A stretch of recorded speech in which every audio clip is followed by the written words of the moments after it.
$10 an hour. So there's $1 left for your having to put the name back in pencil in the scheduling book a few days later, and nobody is upset. We protect also our customers. Like if a person came in and they, in a private lesson situation again, and they're signed up for 10 and they came for 2, and all of a sudden they don't show up 2 in a row, we just erase them from the rest of the classes. And now they show up one day at the time they're supposed to go. And we tell them, look, we have a $10 rescheduling fee from 2 classes you missed. We assume the child was sick, that's why we took you off the book.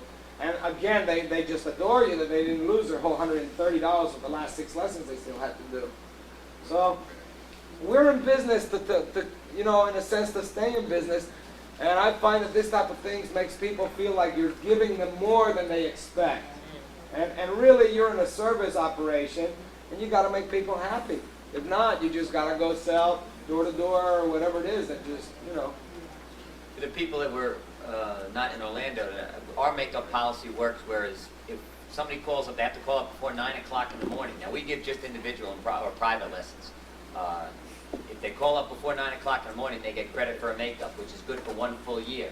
The only way they can make that up is call on a day that they are not available.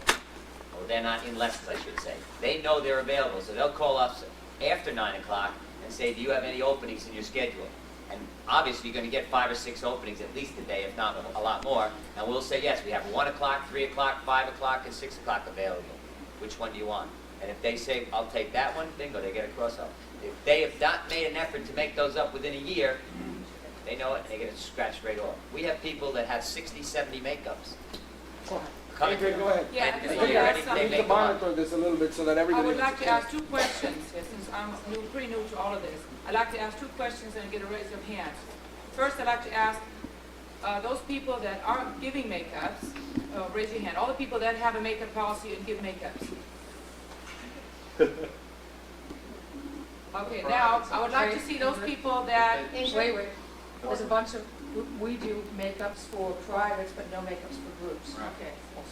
For privates only. Privates only. Okay. And the other question I have is now, if you really think about it, now think about it for just a minute, and I'm sure John has thought about it.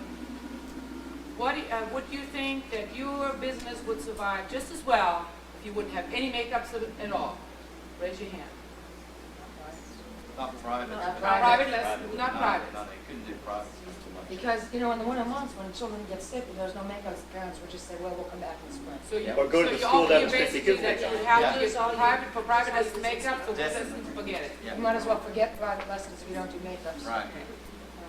Because that's, I can honestly tell you, my swim school is running very well, and the only headache that my staff and I discuss all the time on makeups. We've tried everything differently every year, and whatever it is, there's a bug in it, and I I've think figured it that's the out. headache in swim schools. Yeah. Well, that's what you're here for. Talk with a few of us, and if you've got a Actually, good policy. Now, how many makeups do you allow, let's say percentage? You have 10 lessons, I allow one, 3. or I allow 3 a set.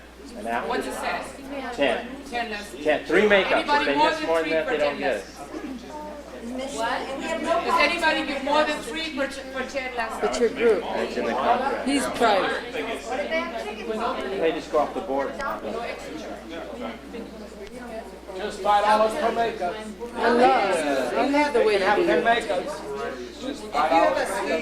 suite, we get paid for the whole session, and then after the first month, it's 6 months, it's out the next 3 weeks. Okay. How many of you would refund rather than credit? Credit. No refund. No refund. Money in the bank is money in the bank, baby. There's got to be another kid in the family. What did you say? What I'll did you teach you at the end of summer, I'll teach you in the fall, I'll teach you in no refund. Just send the maid, send your cousin. We offer 1 makeup in a series of 10. You make it up on a Saturday afternoon. We bring in an instructor. We rotate instructors, so you're not spending all day Saturday. You just commit. That's a to lot. You're losing money. You're losing big bucks. No, we're not. 3 hours. 3 hours for 1 teacher on a Saturday afternoon. Times how many weeks a year? That's a lot of money. No? It's worth it in PR. But yeah. If we didn't do that, Your do a survey like we did on the scheduling, because I think there's so many people got different systems. I'd like to listen to a few myself. But As you may know, in January of '89, we did a first swim school survey, 30 schools, answered it, about 100 questions. And we'll be starting on another one that'll probably come out in February. And good questioning on more things that we brought up over the variety of the last four meetings, so. Less. And we'll make everything after that, it almost completely eliminated. I don't understand. Would You you mean- say- Okay, we have group No. lessons. Yeah. If a kid comes and they get sick and they're out 5 days, we don't make the first one up, we make the other 4 up. But you find out that in long term, that you have very little sickness. Now, we're seasonal, very little sickness, and it ends up being, they were taking them out for this, that, this, and that, and they're not sick. It's kind of like a deductible on an insurance policy. Good. I'd like to ask one question, especially of Lofty and of you, Rick. Do you find like, with going year round and all, your hours, do you find like from 3 to 6 is your busiest time? Or are you going just as busy as 40? It's always year round, I mean, even in the summer, and it's not. Are so enthused about getting out and getting in the warm water because we have our 90. Well, that's, I think, some What time would that be? aerobic classes, water aerobics, classes for arthritis, And our handicap, because it's a supplemental dead time. What time is that gonna be, that class? We have it from 10 to 11 in the morning for our senior citizens. But we have to, yeah, but I charge them a very minimal fee and we're doing. What's minimal? We're only doing 20 a month. Yeah. But how many times a week? Scuba shops also. Twice and a week. teach Scuba, so we have a school. $2.50 a session. Have you gone to the same effort, going to hospitals, talking to baby birth classes? Because you get a customer that's going to be coming around a lot longer.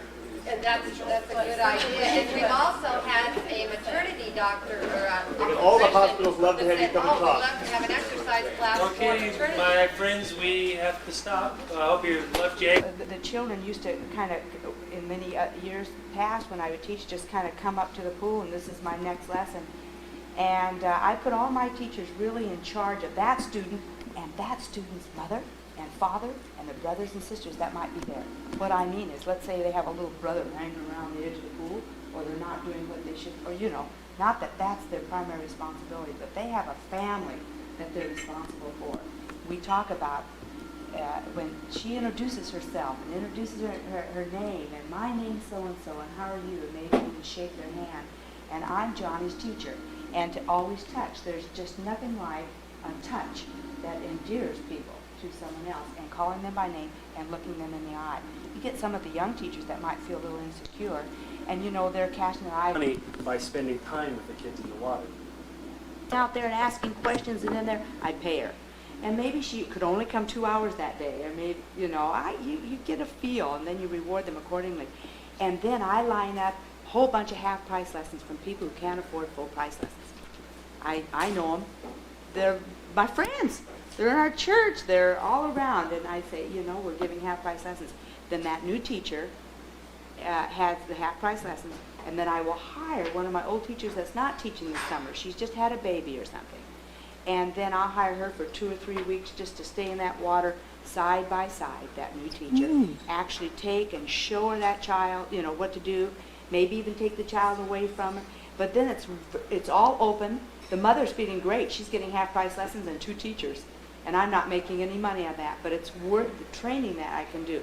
Years ago, they just took the students, and I'm in the water all day. That's when I was in there all day, and I'm side by side. And I tell her to be always on my left side, because we love the children with the children like this. And then she can watch me. See, her head's like this. She's watching me. I'm right here. And then I say, and then I kind of schedule the same age child and what have you.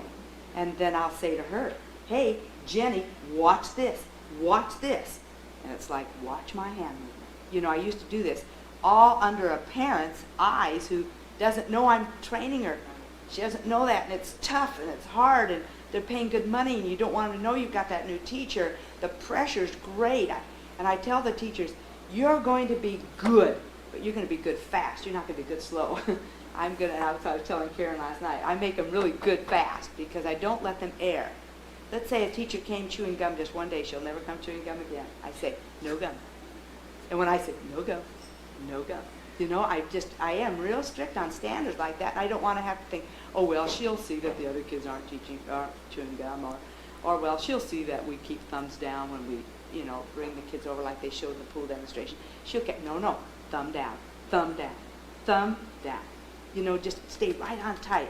Well, it's easier now. We're giving half-price lessons, and with another teacher, it's really easier on me, and I'd rather not make any money and get that teacher really trained, and I'm in the office, or I'm off teaching my own lessons, and I'm not worried about it. So you don't that's what I've been advertise half-price lessons, you just offer it Don't to really specific advertise people. it. It's just kind of a word-of-mouth thing, and then people, and I only give half-price lessons to 2, 3, 4-year-olds, because my new teachers just teach 2, 3, 4-year-olds. I don't give them little babies, and I'm not giving them a scared 8-year-old.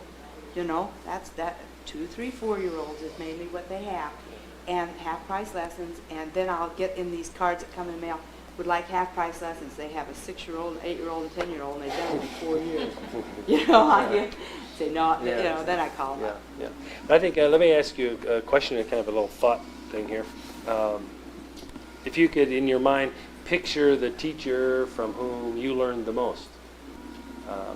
Could be a school teacher, a public school teacher, college teacher. Could be a church school teacher, Boy Scout, Girl Scout leader. Kind of think back and have someone like that in mind. Maybe you get 2 questions about them. One, is it a man or is it a woman? How many of you, the person you have in mind is a man? Okay. Gal, the rest of it. Usually it is of your same sex, usually. That is, gal, say the gal was my best teacher, a guy. For that reason, whenever I can, privates or even to a large extent the groups, I try and put little girls with woman teacher, little boys with the man teacher. I can't always do it, but certainly with privates I look to that. The main question is, did that teacher like you? Did that teacher like you? Yeah, definitely. Yeah. Did they like you a lot or a little? Did they? A lot. Usually a lot. Usually a lot. Yeah. Anybody, teacher you're thinking of, were you the class pet by chance? That is the most favored something, quite often that's the case. But you say, that teacher really liked me. I used to go up after class and ask about, some little special, ask for a special project, or there's something special going on. I think that liking part is something, again, it's a big idea that you really need to have, and all this other will fall in line. That you have to show them that you like them. Many times that's easy because you like kids, and the kid's, spunky little kid, and you really, no problem there. For those who really get your goat, that you have difficulty, you have to be a really good actor or actress. Because if they don't, again, if you've ever taken a class in high school or junior high, elementary school, and you go, man, I'm in trouble, the teacher just hates me. And then something you've done or something, somehow, it's not working. They don't want, that teacher doesn't really like me, and you have trouble in that class. Or if you're a parent, you go, I went to visit Mrs. Jones and my little daughter, I don't know, I don't think she likes my daughter. And if you've ever had that happen, you're in trouble. So again, in the part of being a teacher to these kids, you have to get them all to feel that you like them. And again, it's more of a job with others. But if you don't do that, again, it's like the high school dropout. Just scratch that kid off the list. He'll kind of get by, spend a little time, but mom will pick up on it, or he'll just come out and say, Mommy, don't want to go back with teacher Steve, or whatever. They need to be, in order to get them to like you and you like them, you have to praise. You've got to tell them how wonderful they are, and tell the parent. And at the end of a lesson, I have on that line, I tell my teachers, you don't have to tell that parent, they're going to learn this next time, they're going to learn that, this is what they know, boy, you just say, he did great. I'm so proud. Generalize, but praise the child. Don't say next time he's going to do this. He might not be doing that next time. But you just praise him and let him know.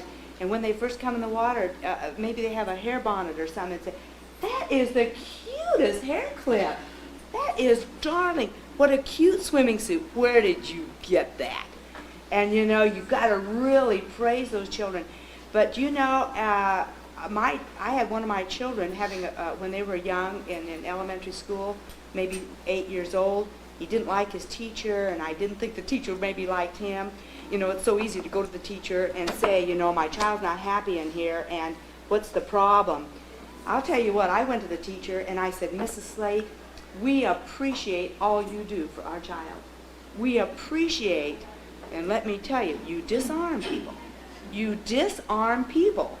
And the same with a parent that might be, you know, really questioning this. You go in and praise the efforts of that child, praise their efforts. We're just so appreciative. You're always here on time. I mean, there's always a million things. And those people, if you love their child, they love you. And you react, you know, hi, you know, guys, on something, and you're acting real. If you're going to pick up on some guy, you act a lot different, or you know, a different part of your personality. And so what they're doing is bringing out the part of personality that matches the child and the child's needs. So if the child needs this really fired up thing, you're there. But if you have a real cautious child, he'll need the softer part of you coming out. So you bring your personality to match the child. And that does the same thing with the love and showing respect for the child and admiration and all that. But that's one way of showing it, as you bring out yourself. Yeah, I what call matches. it changing gears. You know? Right. You need to, don't think that you're one person always. Line up, do this, you really got to fit. And with that, your favorite teacher, if you think about your favorite teacher, your worst favorite teachers in school, the ones who sat there and, like me, those are the ones you just, you know, I'm great and like me, but the ones who threw out their love and their affection to you and to the whole class, but they were projecting their feelings and their emotions and that they really cared, those are the ones that you really like. To really change. It's like modeling. You know, who are the highest paid models? Ones that have the look that can be changed. Change the clothes, the look. They're not chameleons, yeah. But to teaching is a little the same way. You really need to shape what you're doing. And again, one class, everybody's pumped up because that's the nature of the class. And then here comes the next class, either individual or group. And you might have to gear down or up, and again, that's something you try and get teachers aware of, or do yourself, that because it's easy to carry over your enthusiasm to punch the next group, and oh, that's right, I got a real panic going in here. That's bad. The do group, and it just went so well, I couldn't believe it. And I'm glad I wasn't in there teaching all those groups. It was a job. And it really did increase your income 70%? Oh, my God. I'm going to show a video Saturday Did it really? morning. Can't believe it. So you can see some of the things that I do to keep. We've only done, we do a few privates, and our main thing is group, but we do all private, and then those kids go from there. private to group. We don't have any beginners in group. It was just an ongoing That's what program. I was hoping to do. I like that Just- We idea. don't have any That's beginners in awesome. group because it take them so long to learn for, you know. And our parents were only open 13 weeks. It's a hot San Joaquin Valley. It's hot. We're really seasonal on our swimming. They want those kids swimming right now. And they are. And then we slide them into an ongoing group. And I didn't know how many kids would, the parents, I mean, we do a good job with them on these private. They're home. They're safe. May need some more positive reinforcement, but we kind of let the parents do it. This time we said, now so-and-so's ready for group. We put them in the group twice a week for a month. And boy, I learned what you guys told me, that they learn from each other and they perform, but they're not afraid and crying in there. You know, maybe some little 3-year-olds. I had some little 2.5-year-olds in group. I'm not going to do that anymore. Wait till they're 3, solid breathers. I have real solid breathers. If they're 2.5 and really solid on their breathing. Now, were all your kids in the pool at the same time with your teacher in your group? What do you mean? All 3 were in the pool at the same time? Yes. What did they're you all in charge? the pool and Yeah. we're working. Yeah. Well, What did you it's charge $8 each time they come. It's $64 for 4 And what weeks, did you twice a charge week. for private? 19 a half hour. I'll be 20 next year, a half hour. I might keep the group at 3 or 4. Yeah. I think when you private and group, some of you I know teach only privates or predominantly, some predominantly group, somebody mixed. Private, you really learn about teaching and learn about learning when you're working private. Small audience, one person, you can be smaller in your teaching, you know, because you're right here close talking. But when they go to group, it's a whole new thing. And if you're teaching only privates and then suddenly, like Jen, make the move to add group, she told me, she says, well, I left the people who have been with me before stick with the privates, and my new teachers learn to do the group. Because some don't want to change gears, and you really have to change gears going from a private to a That's group. what I'm having trouble with, is my teachers are spoiled now, and they're really fighting me on this. They really. Well, I had a couple teachers just to teach group all day, and they're males, and they taught group, and they were okay. But what I did, every half hour, I filtered out one of my private teachers had to teach a group at least a half hour a day. Okay. They had to run to the other pool and do a group for a half hour. Oh, so you had 3 or 4 kids for a half hour, 3 kids for half hour. Yeah, 3 or 4 for a half hour, once in a while 5 Oh, I see. for a half hour. And so my teachers would look at their schedule, and I'd have here at 12:30 is a big X. That means she goes to the other pool, and she'll see her 4 names over there on the other pool on one of these charts. And she jumps in the water, and then she can see, then she goes back to the other pool. I made them all do at least a half hour a day. Some did really great, and some didn't do as well. I found out because I did not know who was going to do well in group, and who was, and they were afraid too. But you know what I tell them? We know more than any of the kids and the parents. We're a chapter ahead.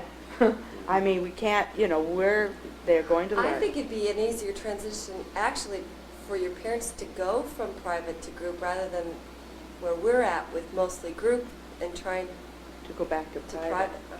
Well, usually you To offer do more both. private, Pat, you that go. would be a- You all start them in private, and then they We do like Jan does it. We That's come what I through was the intending private to and into the group. Into We the have group. a toddler group I- that starts at 3 But- and they have yeah. to be a solid. I think the group you really have to. 4-year-olds, they have to be alternate. With the group, one of the biggest transitions that you have to make for that teacher is they're playing to a bigger audience, and they have to keep everybody going. In other words, some people, the first time they teach group having taught private, they go, well, it's Johnny's turn, then it's Betty's turn, and then a minute each. And you're here to the 4th one, and here this person's had 3 minutes of dead time, downtime.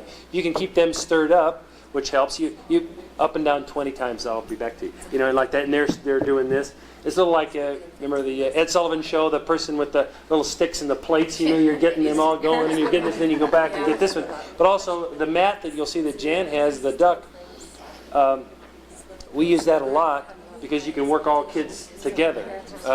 Individual turn. Okay, all of you get on the mat, we're all going to kick down to the deep end and back. And then loop around, put on your fins, okay, get on and kick again. We go to the side of the pool. Everybody gets off the island, as we call it, and then I move to the center of the pool, and then say, okay, Ricky, your turn. Swim to the island. Keep your head down, whatever. I'm coaching them on up, and then go over. And then we do hurricane in Florida. That's where they go one at a time, and as soon as I say, what kind of season is this? Because it is hurricane season. I start that, we have a rectangle, it starts going like this and wobbling. And it's an obstacle course. We usually finish on an up note, and they go over, say swim here, up, over, and then swim to the other side. And they're up there sloshing, and then I whipple it, and then they're dropping back. But group, you have to not just think individual turns back. You work the group, everybody together. That way it's not, because they ask you, 25 minutes divided by 4 kids, that means it's only a few minutes less of it. No, we're always working together and stuff, so it is, in a sense, like at least a 20-minute lesson that they're doing something, and again, you try and get them moving all the time. You're doing private mileage, you're a private instructor, but you also have, like myself, I go from toddler Well, the groups pools to are, preschool no, also. they're both on the same location. To get over from that. No, they're 15-minute just, lesson. I just have 2 pools at my house. Group, we've got, so that you're not. So you do cheating. 15-minute private? 15 minutes in their They- car, and They should. It takes time to get back, I was just gonna say, one thing I never, as teachers, and as I tell my teachers, don't ever ask your children if they want to do something. We never, I tell my teachers, don't look at the parents. As I tell you, we say to the parent, did you see that? Or you say to another teacher, did you see that? But when a teacher starts, I say, don't look at the parent. When you're teaching and the child does something and you look up at the parent, you're looking around, it's kind of like you're looking for their approval. It's like, did I do okay? And hey, it's okay. You're looking to see if they're okay. That child is yours. Eye to eye with that child. You forget that parent. This is in the beginning with an apprehensive child, a new child. You are in control. You speak in control. You love in control. You don't look up for approval, because that. I've been to swim schools and the teachers are looking around and they're talking. Especially if they're looking at the they'll clock, say, it really you know, looks bad. I've seen some never smile the whole time, and they're just never smiling, and they're looking around. Oh my goodness sakes! You just look at the child, and then as the child's really getting good, then you can cast your eyes up, and then you can bring in the parents. So, see, I'll have another teacher say to my one teacher, "You have a nervous mother up there," because I'm not looking up at the parent. So someone else is saying, "You've got a nervous mother." Another teacher will tell that. Then the other teacher goes to the intercom and maybe calls me out and says, "I have a nervous teacher there." Well, we hope we have a physician of your situation and that with your students and that. So we're happy to have him with us here from San Diego.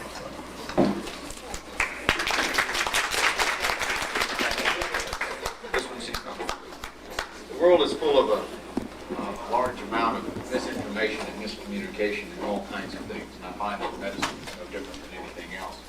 Now, I'm an ear, nose, and throat physician, and I've been in practice for 10 years, so I've heard all kinds of stories and seen all kinds of things done under the guise of well-intentioned information or something your grandmother told you to do or something like that.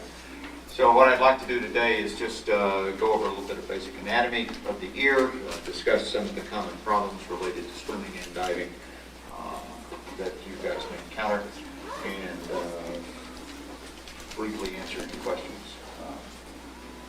We have the slides, please.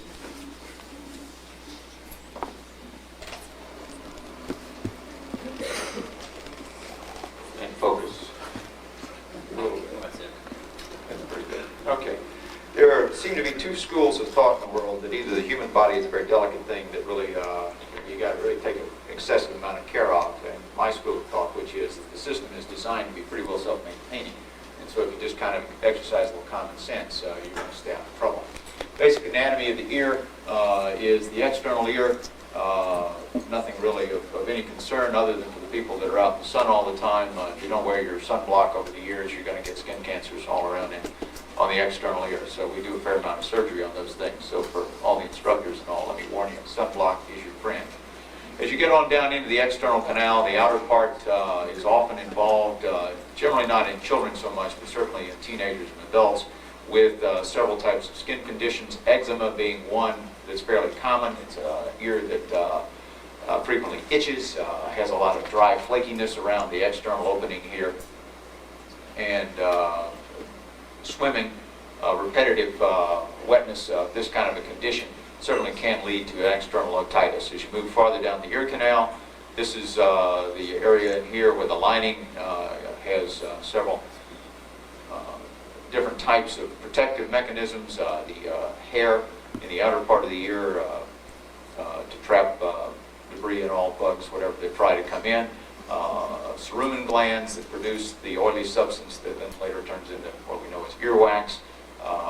And then just the general depth of the canal down to the eardrum, which is here. That's another protective mechanism, because you just, unless you're really looking to get something in there, it's hard to get something in there.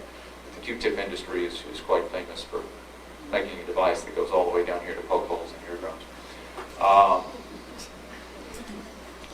The eardrum here is a very, very thin membrane.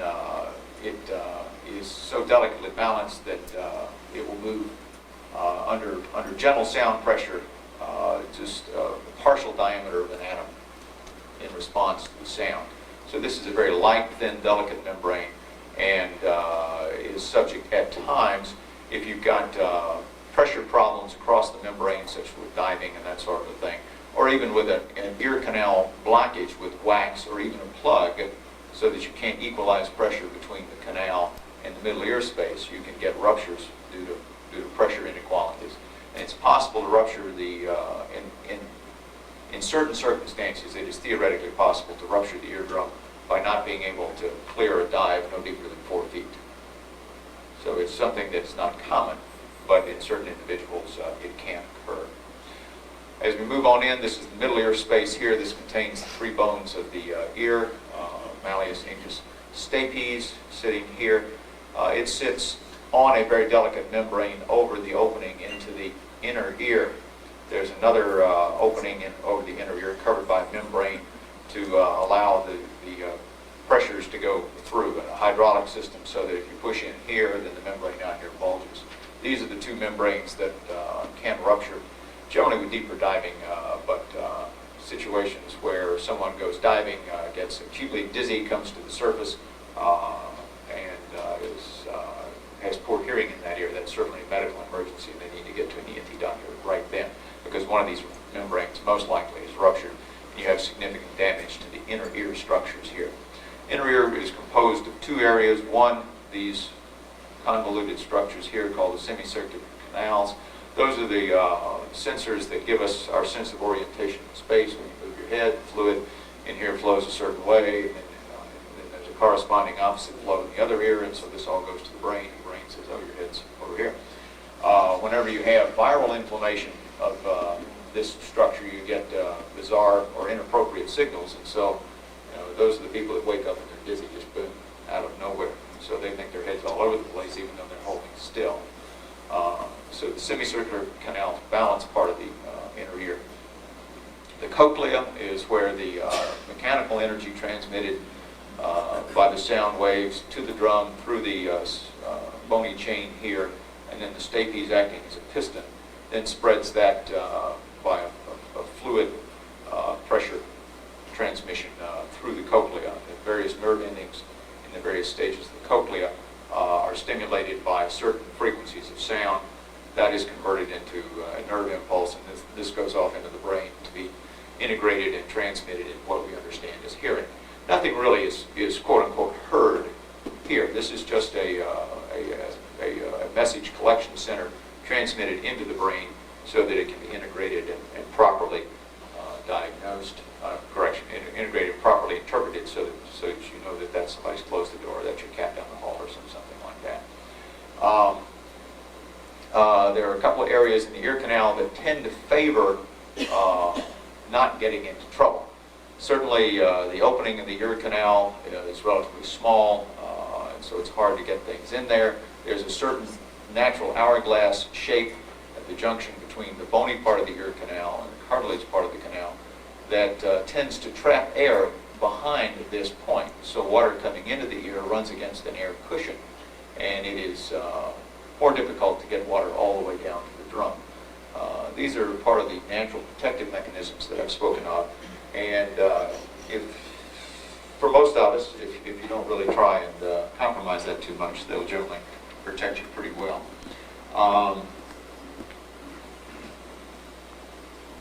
The classic problem that everybody has to deal with is external otitis or swimmer's ear. This comes about whenever the ear canal becomes wetter than usual, sometimes just through trapped earwax, and generally people poke Q-tips in it. But occasionally some people just collect a little more wax and it hasn't fallen out quite yet. Then you go swimming and it gets wet, it just sits in here, stays